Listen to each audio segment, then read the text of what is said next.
Bonjour, donc avec cette vidéo, on a aujourd'hui 28 août, mercredi 28 août 2024 à 23h15 à peu près, une confirmation du passage cette fois-ci au-dessus de la courbe, au-dessus de la ligne du zéro, de la courbe du 10 ans moins 2 ans américain. Donc je vous en ai déjà parlé en fait quand la courbe elle était exactement à 0, là on est à 0,01.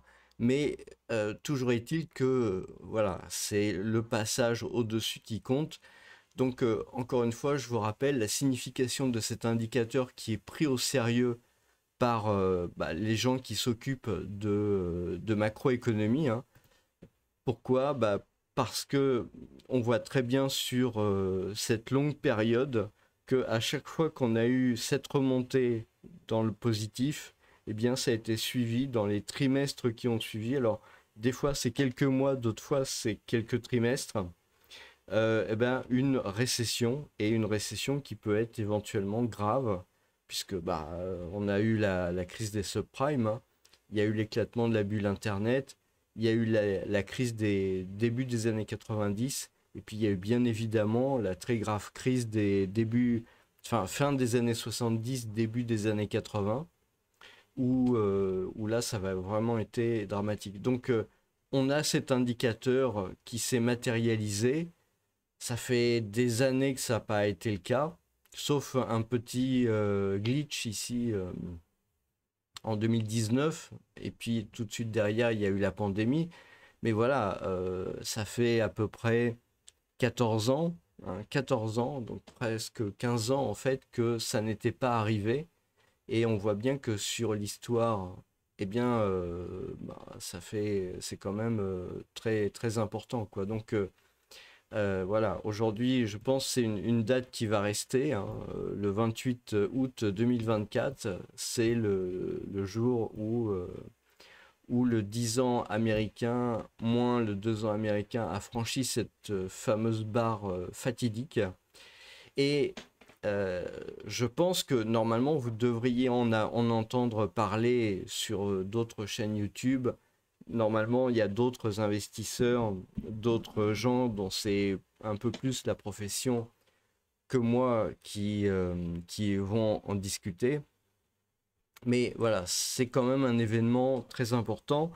Et j'irais même jusqu'à dire que il n'est pas impossible que ça puisse préfigurer en fait ce qui se passe sur la bourse américaine, parce que je pense que les Américains sont peut-être plus au fait, à vrai dire, de ce type d'indicateur que en France, hein, puisqu'on a une culture qui est quand même beaucoup moins tournée vers les actions, etc.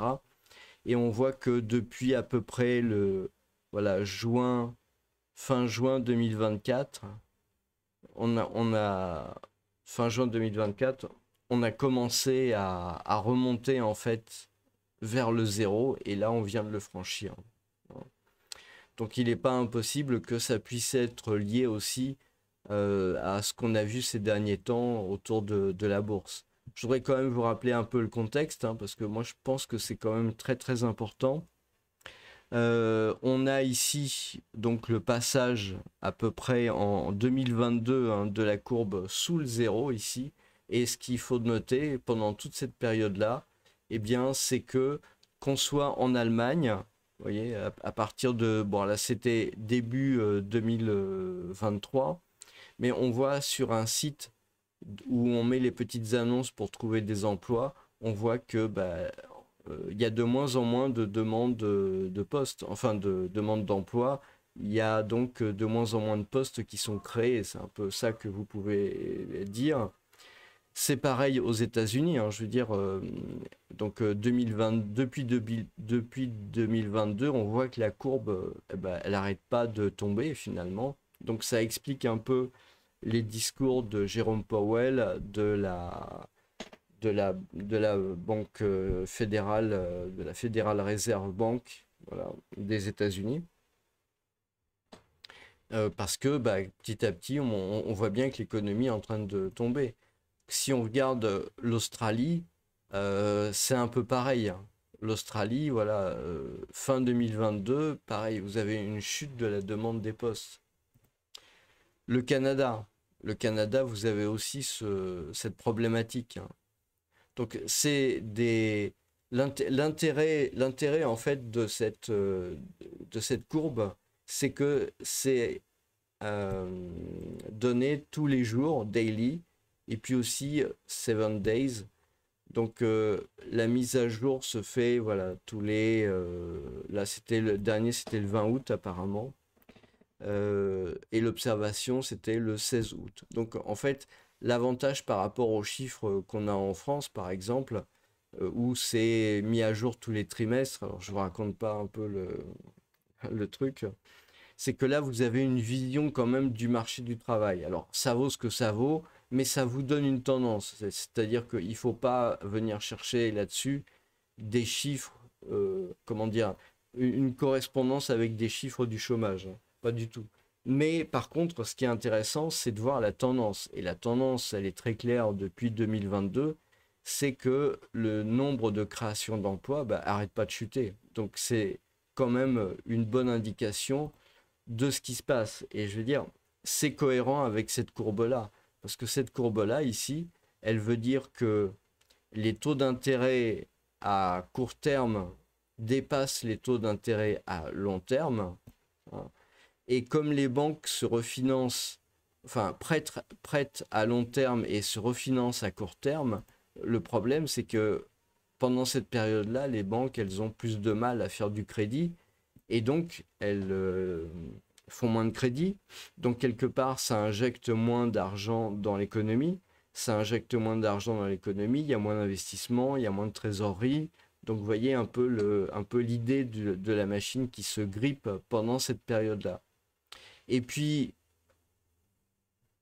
à la fin, vous avez... donc, je vais agrandir le maximum possible.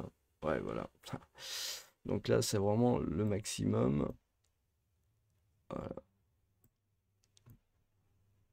Je vais essayer de l'agrandir. Ok. Je vais vérifier que... Voilà. Donc, vous voyez ici, c'est ce passage-là au-dessus du zéro qui est problématique, hein. 0,01 le 28 août 2024. Normalement, vous devriez en entendre parler sur tous les sites qui vous parlent d'investissement. Tous les youtubeurs qui vous parlent d'investissement, normalement, ils devraient faire une vidéo. Peut-être ils l'ont pas fait hier quand c'était à zéro, mais en tout cas, le franchissement de la courbe, c'est un signal. Alors attention, hein, je veux dire, faut prendre ça avec toutes les précautions nécessaires. C'est juste pour information. Après, moi, je vous dis pas s'il faut vendre, acheter. Ça, c'est votre façon d'investir, sur quoi vous allez investir, dans quel pays où vous vous trouvez. Voilà, il y a tout un tas de problématiques. Mais il faut bien comprendre, hein, quand même, c'est que si j'en parle, c'est pas pour rien. C'est parce qu'on l'a vu à chaque fois qu'il y avait des crises importantes, comme ça, des crises graves. À chaque fois, ça venait impacter directement les autres pays partout dans le monde. Donc ça veut dire, est-ce que le pays dans lequel vous êtes en expatriation, il est suffisamment solide pour pouvoir subir une crise comme les subprimes, hein, ou comme ce qui s'est passé dans les années 80. Donc ça ensuite, le problème, si vous voulez, c'est que vous ne pouvez pas, de manière générale, on va dire, pour tous les pays qui ne sont pas des pays développés, ça veut dire, voilà, pour tous les pays qui ne sont pas développés, en fait, il faut réfléchir vraiment beaucoup pour arriver à deviner si ça peut poser un problème ou pas. Par défaut, ça va poser un problème. Mais maintenant, tous ces pays-là, depuis ces dernières crises, ont beaucoup évolué. C'est-à-dire que, je sais pas, si vous prenez la Thaïlande d'il y a en 2010, donc vous vous rendez compte, ça fait à peu près 15 ans, c'est plus du tout pareil que la Thaïlande de nos jours. Pareil pour le Vietnam. Euh, bon, pour les pays développés, c'est pas pareil. Je veux dire, vous prenez le Canada, vous prenez même le Japon d'ailleurs, vous prenez évidemment l'Allemagne, tous ces pays-là qui sont des pays qui sont développés depuis longtemps, qui ont eu à subir ces crises-là, bon, bah, ils ont pris des mesures à l'époque. Voilà, peut-être ça vaut le coup de voir un peu comment ça s'est passé chez eux, ce type de crise. Ça ne veut pas dire qu'ils vont mieux s'en sortir que les autres, hein, pas du tout. Mais ça veut dire qu'on a un recul suffisant pour arriver à comprendre qu'est-ce qui se passe dans ces pays-là. C'est un peu le sens du sondage que j'ai fait, hein. Donc je le laisse pour l'instant continuer un peu pour avoir plus de résultats. Mais il faut bien comprendre que dans une crise économique, il y a un certain nombre de variables. Donc vous pouvez, comme je l'ai dit, vous retrouver avec de l'inflation, vous pouvez vous retrouver avec de la déflation. J'ai remarqué dans le sondage qu'il y avait finalement peu de gens qui pensaient que c'était un risque, alors que dans certains pays, c'est clairement, pour moi, hein, je vous dis mon avis comme ça, c'est clairement un très très gros risque, contrairement à ce que tout le monde peut penser. Vous avez le risque de violence, clairement, à cause de mouvements sociaux et ce genre de choses-là, hein. Je veux dire, je ne vais pas vous faire de dessin.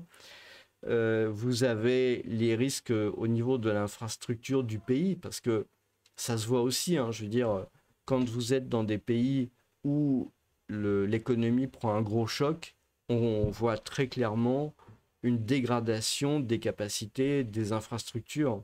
Ça peut être très problématique, hein. Je veux dire, c'est pas quelque chose à traiter à la légère. Vous pouvez par exemple avoir plus d'accidents d'avion parce que les avions, bah, ils sont plus maintenus ou pas assez maintenus ou ce genre de choses-là pour certaines compagnies aériennes. Donc c'est à tout ça tous ces éléments qu'il faut réfléchir. Ce ne sont pas les mêmes éléments en fonction du pays en plus, hein. Vous avez aussi dans le sondage, le dernier truc, c'est le risque fiscal. C'est-à-dire que bah, à partir du moment où il y a des problèmes, éventuellement, il y a comment dire, je sais pas, la tentation de l'État à ce moment-là d'alourdir la fiscalité. Je veux dire, ça c'est aussi une possibilité. Donc voilà, vous avez un peu ce genre de réaction possible dont vous devez tenir compte et dont euh, vous devez prévoir le choc. C'est-à-dire, voilà, qu'est-ce que ça veut dire pour vous dans votre situation? Est-ce que vous êtes un chef d'entreprise? Est-ce que vous êtes embauché quelque part? Ou au contraire, est-ce que vous êtes nouvel arrivant? Euh, Qu'est-ce qui peut se passer? Il faut être relativement lucide. Il faut voilà, réfléchir un peu à tout ça. Et, euh, et je pense que c'est vraiment un exercice qui est nécessaire. C'est un exercice de, entre guillemets, survie. On va appeler ça comme ça. Ça veut dire, voilà, comment mon business, comment mon travail, etc. va pouvoir survivre. Éventuellement, est-ce que je dois m'adapter à la nouvelle donne? Comment je dois m'adapter à la nouvelle donne? En fait, c'est surtout ça en période de crise. Évidemment, la crise, c'est un moment où on laisse des plumes, hein, on ne va pas dire le contraire. La situation peut devenir assez dramatique, mais c'est aussi un moment où bah, ça peut permettre de rebondir, d'adapter un peu son business model, etc., sa façon de voir les choses, peut-être de réorienter son travail. Il y a clairement à l'occasion d'une crise, je pense que ce qui est important, et je pense que les gens qui sont expatriés bah, vont pouvoir peut-être même plus facilement que les autres s'adapter à ça, c'est voir venir les changements, si vous voulez. En période de crise, il y a deux choses peut-être qui peuvent se passer. D'une part, vous avez les entreprises qui vont avoir les reins suffisamment solides. Donc ces entreprises-là, elles vont passer la crise. Elles vont quelque part survivre, avoir le biais du survivant. Et elles vont se retrouver en sortie de crise, finalement, en ayant conservé leurs acquis. Et à terme, ça veut dire dans les années qui vont suivre, bah, ce type d'entreprise peut être amené à se casser la figure parce que, ayant subi avec succès l'épreuve de la crise, on peut penser que à ce moment-là, l'entreprise ou l'économie ou le business ou le travail, tout ce que vous voulez, va rester un peu arc-bouté sur le fait que bah voilà, on a fait comme ça a bien marché, on a survécu, donc on va continuer comme ça. Et au bout du compte, quelques années plus tard, par exemple 10 ans plus tard ou 15 ans plus tard, eh bien, l'entreprise se plante parce qu'elle est restée sclérosée sur cette constatation-là. Mais d'un autre côté, vous allez avoir des nouvelles entreprises qui vont ressortir. Par exemple, la crise des subprimes, ça a été assez emblématique. En sortie de crise des subprimes, eh ben, vous avez eu tout le mouvement de la tech, des réseaux sociaux, etc., qui ont permis justement de créer énormément de richesses. Donc, et qui ont permis de changer l'économie. Ça existait avant, il y avait déjà des réseaux sociaux depuis bien longtemps, mais disons, leur utilisation, les nouveaux usages ont permis de faire des choses voilà, très intéressantes. Donc c'est un peu le genre de choses qui peuvent être captées et qui peuvent même être captées plus facilement en fonction des pays où vous vous trouvez. Voilà, ben, je vous remercie, bonne journée.